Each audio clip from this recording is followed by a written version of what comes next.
deploy onto the public road or then deploy into the more complex environment. But it is just building that trust. And I think trust is built on a whole different ways, with different customers asking and seeing for different things. So I would say, to answer that question, each case is unique. You have to have the experiences inside of the vehicle. I've been on the gambling kick lately, but you have to have that experience. You're laughing, but you know me well enough. But how in the early days of Lyft did you convince an individual to go into a vehicle with a stranger? For sure, I was going to say that there's a lot of comparisons here to when transportation network companies were first launching, and I remember sitting down and meeting with elected officials and convincing them that a person is going to want to open up the app and call a ride and get into a car with a complete stranger, and then it's going to become second nature to you. And it's very similar, which is also the beauty also of launching on a TNC platform, because we are a trusted platform that people understand, know how to use, and is familiar to them. So I think it's going to be a lot easier for people to accept and utilize and add autonomous vehicles into their daily lives when it's integrated into a platform that they already use today.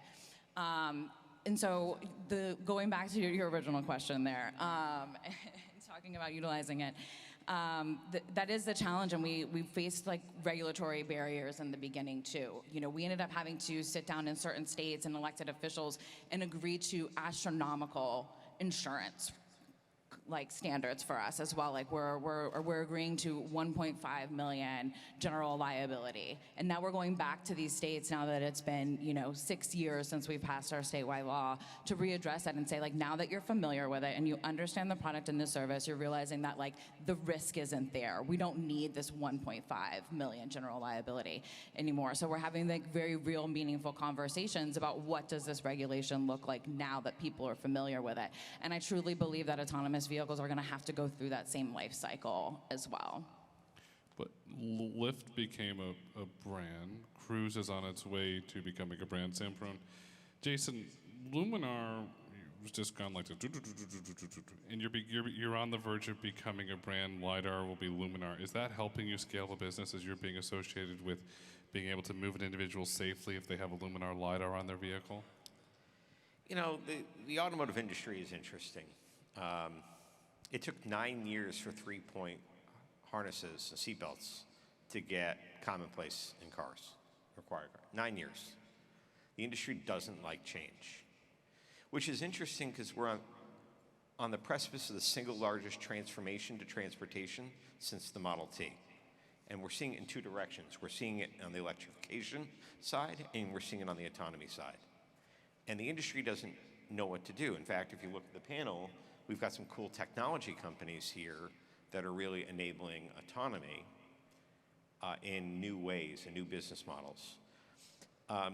It's been hard. We've, over the years, it was not, you say this, Grayson, but the reality is it was a lot of years of butting heads with a lot of people, and first convincing people self-driving cars would be a thing. That's how long we've been doing this.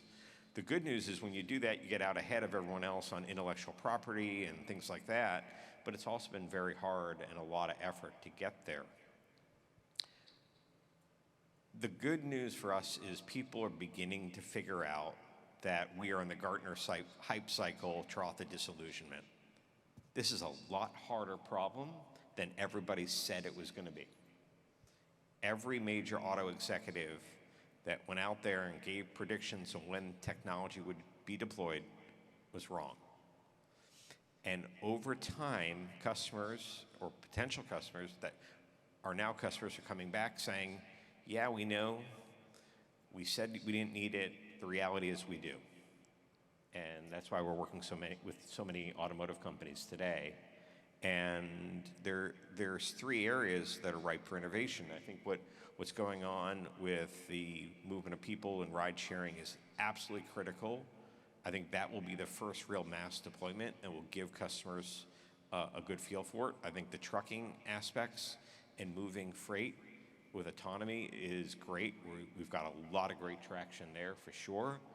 And being able to deploy technology for autonomous vehicles that a consumer can buy in a showroom that actually works and enables driver out of the loop will be another precipice turning point for the industry. Corey, what would have happened going in the Wayback Machine if expectations were properly set from day one and all these grandiose statements were never made around autonomy? Good question, Grayson. Did you write that down? I did. Well, I'm part of the problem because I was making those statements 10 years ago. And Jay was trying to slow me down, trying to bring some reality into, and Alan. But I've been an optimistic, I don't know, leader, follower, whichever category you want to put me in. But I came out of the military, and we were working on autonomous vehicles for about 7 years, from about 2008 to 2015 when I joined Local Motors. And I really believe that low-speed constrained applications, like these low-speed people movers, like the Origin and some of the other shuttles, would have been commercialized by now. And Joe came from multiple companies. His last company was Easy Mile. And so we've all been working on this together in many different ways. And I think we all thought it would be commercialized by now in some areas. Very constrained. It could be an amusement park, a big resort like this one, maybe a downtown area. So, I don't know if we hurt anything by being so optimistic. I think optimism is great and it drives innovation. So I wouldn't change anything. I won't apologize for the optimism. But what we have done, though, is we've learned from the mistakes we've made, whether it was just predictions and optimism or actual issues with safety. I mean, a few of us up here, we've been involved with some safety issues with deployments, and we quickly worked together, and it was a very collaborative effort to fix those issues, and then keep getting stronger and stronger as an industry. So I don't know if that's exactly the answer, but I'm gonna stick with it. It's an honest answer because you have the Tardec background. Carter, GM investment, SoftBank investment, the Honda investment, so you've got big shareholders, and how are you going to properly set the expectations going forward as the Origin rolls out and as you file with California and that predefined ODD to properly set the expectations? No, this is not necessarily going to go here, here, or here. We're going to work our way there. How are you going to set those expectations as you get ready to commercialize Cruise? Well, we've been doing it for a while, right? And so I think that we weren't some of the first movers. So we've had the opportunity to learn from some of the hype cycle that happened in the past and set some reasonable expectations. And I think, the tech world is the tech world, right? I think that we set these big, hairy goals with the expectations that we meet some of them. Other times we fail. Other times we have to pivot. But that big goal is worth striving towards. And I think that that's what's exciting about being in the space. I think we all recognize it's hard, and it can be funny to say, oh, if it's been 5 years away for 5 years, for 5 years. And okay, so with the benefit of hindsight, that may have been true, but it doesn't mean that there haven't been concrete steps towards mass deployment of autonomous vehicles in the United States. And, the U.S. has been a leader on technology since I can remember. And I think that seeing the work that our engineers do, that the folks that build the vehicles are doing is really, really exciting to see. It's inspiring. And, expectations are going to be a constant discussion. And I think when you have big shareholders and big partners, it's a source of constant dialogue, and you got to stay close and make sure that you're setting expectations appropriately. But to my mind, there's very little downside to dreaming big and understanding that, you get halfway there sometimes, and sometimes you get all the way there, but the strive is worth the struggle. Joseph, from the Perone standpoint, how are you dealing with the hype cycle? You have a customer, I want 1,000 of these tomorrow, and I want to go here, here, and here. Yeah, I'd obviously, being my job in business development, say, of course, no, let's do that right now. But no, seriously, to kind of follow up with what Corey was saying as well, that I think the big challenge that we have now when we look to deployments is there's pilot fatigue. There's been so much promise from the industry, and I'm glad to see Corey put his hand up. I probably do as well in my previous job, of the capabilities of the vehicles. The reality is we haven't got to those mass deployments. We haven't got to vehicles, the smaller vehicles going above 30 miles an hour. So there's definitely been the challenges there. But it's just making sure that we've learned from that and being able to deploy and meet those expectations, because the pilot fatigue is real, for sure. So it's just setting those expectations very clearly. And I think Perone is in a unique position to be able to do that. We've got our partnership with Local Motors, and especially with Green Power, which is a traditional vehicle, that, on those days that there is the extreme weather, you have the ability to drive the vehicle like a regular vehicle as we go through those learning curves and those learning pains together. So I think that helps set the expectations, but yeah, it's something we have to really balance quite carefully with that pilot fatigue. Well, I'm really grateful to be able to give a talk in our backyard here in Orlando. And for the locals, I can predict when you will see large-scale autonomous vehicle deployments when I-4 is done. Megan, you interact with government officials. So you sit down with a government official and say, okay, Megan, how safe is this going to be? When are these going to come? And you say this whole thing, and the politician says to you, Megan, stop. Jeff Bezos goes into space on a rocket and reusable. Elon launches people to the International Space Station. What's really going on here? How do you deal with that? I really didn't know where you were going to go with that one, and I was a little nervous for a second there. So really, like what we do and how we do it is we invite them out. I think it's like that real life, hands-on experience that elected officials need to have. A lot of times, no offense to the elected officials sitting in the room, but they sit behind their desk and they legislate, and they're not legislating in the real world and experiencing it firsthand. We're great in Florida that have a champion in Senator Brandis who does that and really understands the technology and understands the scope, and he is a great advocate to go forward with his colleagues and tell them like what the real life implications are for this, and that's the struggle. But we continually work with them, and it's really just getting them in the vehicles to experience it themselves. I can't tell you when we were first launching Lyft and explaining that to elected officials and how hard it was to get them in the car with a complete stranger, and now they tell me all the time how they do it and they love it. And that's just the next step that we'll see with AVs. And Senator Brandis does a great job in inviting his colleagues out with him to experience it. And like Carter says, what you want is for them to be bored, and that's usually what happens. And so that's the struggle, is just getting the foot in the door and getting them to just try it. You want them to be bored, and then you want to create the experiences so you can create the revenue and you can generate a lot of money for your shareholders. That's what you want. Of course, everybody's trying to make money. This has been really, really interesting. And as we're on time here and we look to wrap up, I'd like to ask each person a 2-minute takeaway of why this technology is important and why it has to be deployed in a safe, responsible manner. And Joseph, we'll start with you, please.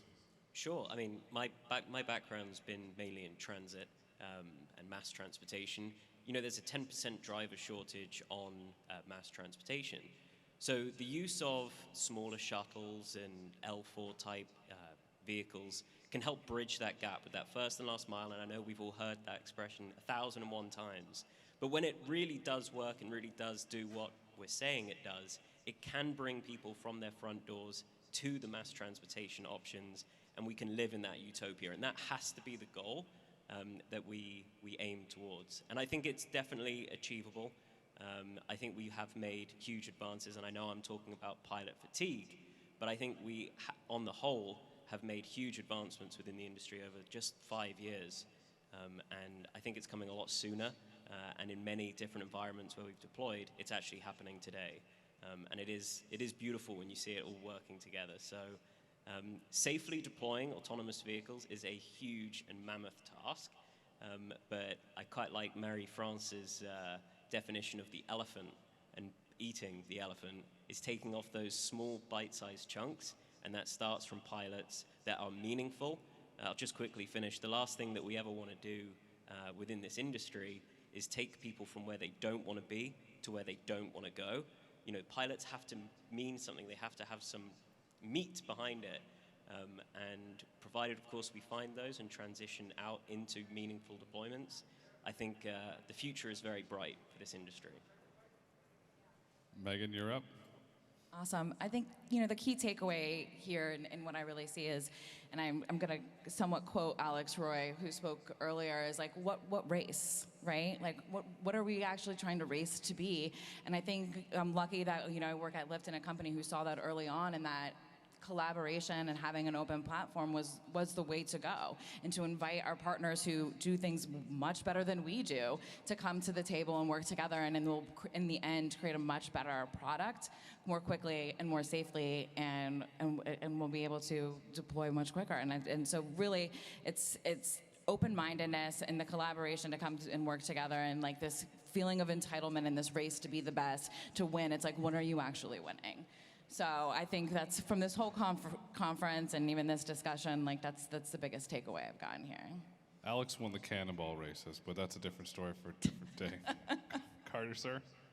Yeah, I think I began my career out of law school as a trial attorney at a small firm, trying a bunch of car wreck cases for an insurance company, and I saw, that seems a little out of the blue, but I would go out to small town Texas and see these accident scenes where mothers and children and fathers and grandparents had been killed, and in my mind, unnecessarily. And I think that we as a society, we take for granted the fact that it's happening because it's happening to somebody else. And I think that's human nature, but I think when we hold that in our mind and we recognize the opportunity to save those lives, to extend those lives, to bring people together in a way that is more efficient and more safe, I think that we have to, with a prize that large on the horizon, I think we have to keep striving towards it. And I think we depend on, elected officials like Senator Brandis, who's been a huge, as you can tell from this stage, a huge supporter for innovation in transportation. And innovative, heavily regulated businesses require visionary elected officials and regulators to collaborate with and speed us along that path. But I think keeping a clear mind about what we're trying to solve and why it is a worthwhile journey for us to take is really important. Carter always pulling on the heartstrings. So, similar, I'm a first responder, and I've seen the effects of these accidents, and we've already kind of talked a lot about that. But there's also other things. So I have a 14-year-old daughter. She's getting really close to getting her driver's license.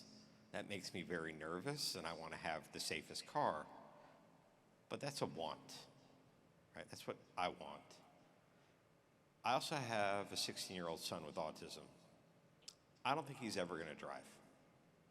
But his life will be made better if there is safe and ubiquitous transportation for him and the countless other families with people with special needs. If we can take the technology that these companies are deploying, leverage them and deploy them in new ways and enable transportation that is safe and ubiquitous, that's a game changer. That's something we are enabling in addition to the driving down the highway with, taking a nap or watching Netflix. We're going to enable that kind of autonomy. That's something I can get out of bed every day to go really want to work on and how to change the world. That's excellent. And I'm going to take it a step further because I agree with everything you guys say, so I'm not trying to be contradictory, but I don't think there's an if, and we are doing it. It's one thing I think everybody needs to embrace. Autonomy is coming. Every automotive company in the world is investing heavily in autonomous development. Every trucking company, so all of the OEMs. And it's coming. I mean, my wife is one of those who's like, I'm not going to have an autonomous car, which, her husband and her daughter both work full-time in autonomous vehicle development. But just for you folks that are planners and regulators, it's coming. So I think what you really have to start thinking about is how do you get prepared? How do we prepare ourselves to safely deploy? I know the theme of this was safety on this panel, and there is a solution for that, and it is really around, as Megan was saying, was collaboration, and what Joe was just saying about meaningful pilots. There is a formula, there is a roadmap and a guidebook to be able to get there, and so there's no more. I just don't believe anybody who tells me it's not going to happen. It's happening. It might not happen in my lifetime, but it's going to happen in the next few decades. Is autonomy. There's just, because we need to save lives, and it's also going to save us money, and it's going to make us money. It's inevitable. So that's kind of my last thought. Yeah, and thank everybody on this panel because autonomous vehicles will be deployed and they will be deployed safely. Jason, Joseph, Carter, Megan, Corey, thank you so much. And Jason, you summed this panel up beautifully, so thank you for that personal story. So thank you, everybody.